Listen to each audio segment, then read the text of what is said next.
राजन कोचर साहब, आपके हिसाब से किस इंस्ट्रूमेंट का इस्तेमाल किया जाए ताकि कोशिश तो हर बार होती है, हम लोग चाहते हैं कि पाकिस्तान ऐसे हमले से बाज आए, लेकिन पाकिस्तान है कि बाज आता नहीं है। तो आखिर उपाय क्या बच रहा है? लक्ष्मण जी, आई थिंक एक हम जिसको मिलिट्री टर्म्स में बोलते हैं, the red line has been crossed. तो इसको मुझे ऐसा हम्म। लगता है कि ये जो लक्ष्मण रेखा है ये पार हो चुकी है।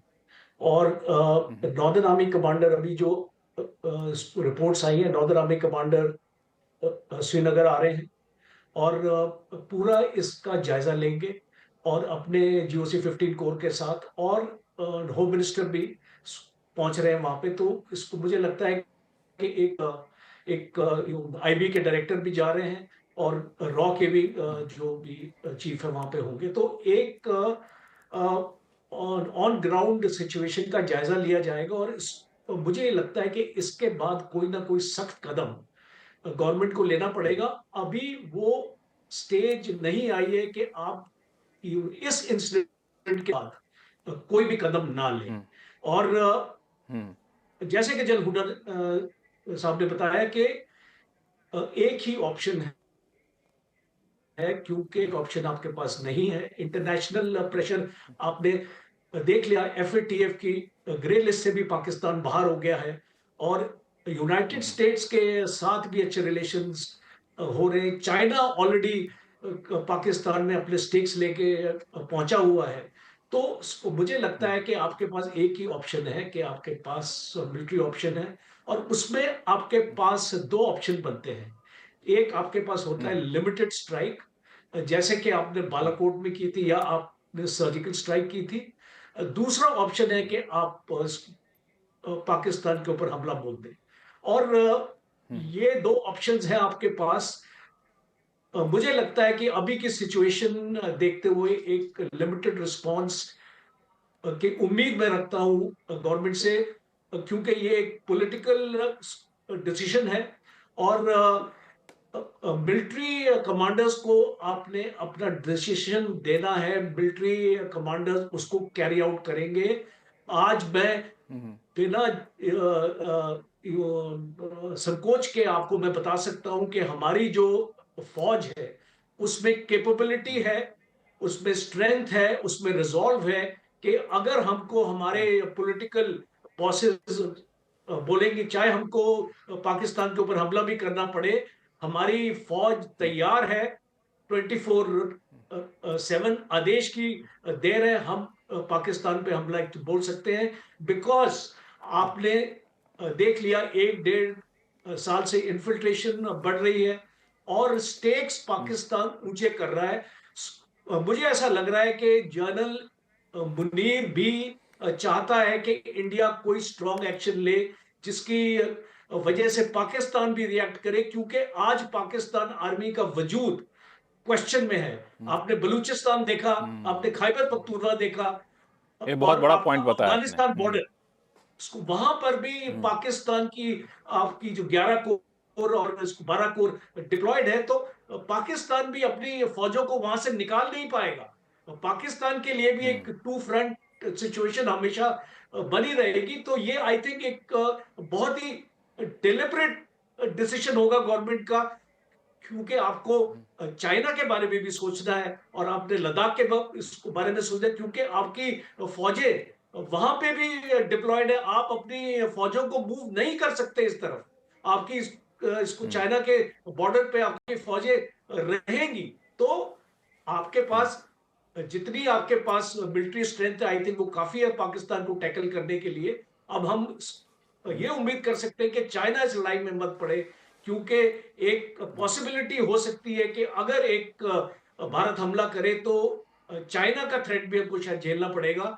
तो आने वाले वक्त में हम देखेंगे इसको डिप्लोमेसी हमको इसको वर्ल्ड ओपिनियन को अभी इसको जनरेट करने की जरूरत है। यूनाइटेड स्टेट्स का वाइस प्रेसिडेंट आज बिल्कुल, भारत ये में है। डिप्लोमेसी और वर्ल्ड ओपिनियन जो है, इन दोनों में को कैसे अपने फेवर में किया जाए। आरती टिक्कू सिंह के पास जाऊंगा इस सवाल को लेकर, लेकिन इससे पहले लेफ्टिनेंट कर्नल शुभांकर मिश्रा हमारे साथ हैं, जो जम्मू कश्मीर के उस क्षेत्र में जहां पर आतंकी हमला हुआ, वहां पे कई साल वहां पे बिताए भी हैं। शुभांकर मिश्रा, ऐसी जब घटना होती है तो क्या इस घटना से पहले किसी भी तरह के आभास नहीं होते हैं, कोई इंटेलिजेंस इनपुट नहीं होता है और अचानक से घटना हो जाता है, या फिर संभलने का मौका नहीं मिलता है? लक्ष्मण जी, आपको और सारे पैनलिस्ट को मेरा नमस्कार। देखिए, जहां तक इनपुट की बात है, एक साधारण सी बात है। जब बलूचिस्तान में हमला हुआ और उस हमले को पाकिस्तान ने भारत के साथ जोड़ा, जब आसिफ मुनीर ने अपना भाषण दिया जिसमें उन्होंने टू स्टेट थ्योरी की बात की, जब आपको पता है कि 1 महीने में अमरनाथ यात्रा और टूरिज्म की वजह से कश्मीर में बाहर से आने वालों की भीड़ बहुत बढ़ जाएगी, जब आपको ये मालूम है श्रीनगर के सिटिंग एमपी बोलते हैं कि टूरिज्म नहीं, ये कल्चरल इन्वेजन है, ये सारे टेलटेल साइंस हैं। और ऐसा नहीं है कि हमें या हमारी फोर्सेस को ये इनपुट्स नहीं, बट आपको ये समझना पड़ेगा कि ये इलाका बहुत बड़ा है और हर जगह फोर्सेस हर समय मौजूद नहीं हो सकती।